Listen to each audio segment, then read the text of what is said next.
আসসালামু আলাইকুম রহমতুল্লাহ বরকাতু। পাবনার জামাতের কার্যালয়ে বিএনপির সন্ত্রাসীরা ঢুকে সেখানে হামলা চালায় এবং সারা বিশ্বের সকল মানুষের জন্য যে হেদায়েত গ্রন্থ আল কোরআন এসেছে, মানুষের জন্য হুদাল্লিন নাস এবং মুসলমানের যে কলিজার টুকরা এবং মুসলমানের যে ধর্মীয় গ্রন্থ আমাদের সংবিধান আল কোরআন পড়িয়েছে, আমি এটার তীব্র নিন্দা এবং প্রতিবাদ জানাচ্ছি। আমাদের বাংলাদেশের এবং সারা বিশ্বের সকল মুসলমানের হৃদয় রক্তকরণ হয়েছে এই সন্ত্রাসীদের বিরুদ্ধে এবং বাংলাদেশের সর্বস্তরের সকল মানুষ এবং সকল মুসলমান তাদের বিরুদ্ধে নামতে হবে এবং এটার বিচার যদি বাংলার জমিনে না হয় এবং বাংলাদেশ সরকারকে আমরা দাবি জানাচ্ছি এটার শক্ত হাতে দমন করার জন্য। এর থেকেও বড় বড় আরও যত জালেম আসিল তারা চলে গেছে।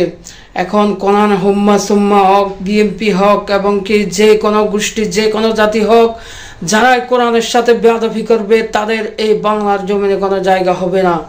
তারা কি এজেন্ডা বাস্তবায়ন করতে যাচ্ছে সেটা আমাদের বোধগম্য নয়, কিন্তু তারা যদি মুসলমান হয় তাহলে তারা কিভাবে কোরআন পড়তে পারে এবং কিভাবে একটা দলের ইসলামিক দলের কার্যালয়ে ঢুকে এসব সন্ত্রাসী কার্যকর চালাতে পারে এবং তারা শুধু রাজনীতি এবং নির্বাচন বলে। আপনারা নির্বাচন করবেন, ক্ষমতায় এসে কি করবেন আমাদের সব কিছু বুঝে আসে গেছে। এখন বাংলাদেশের সব মুসলমান এবং সব মানুষ তাদের বিরুদ্ধে যদি রুখে না দাঁড়ান তাহলে বিগত ফ্যাসিস্টের মতো আপনাদেরও কপালে অনেক দুঃখ কষ্ট আসবে। অতএব সবাই যার যার স্থান থেকে তাদের বিরুদ্ধে আপনারা রুখে দাঁড়াবেন। বিএনপি হোক যে হোক, তারা যদি অন্যায় করে জুলুম করে তাদের বিরুদ্ধে আমাদেরকে দাঁড়াতে হবে।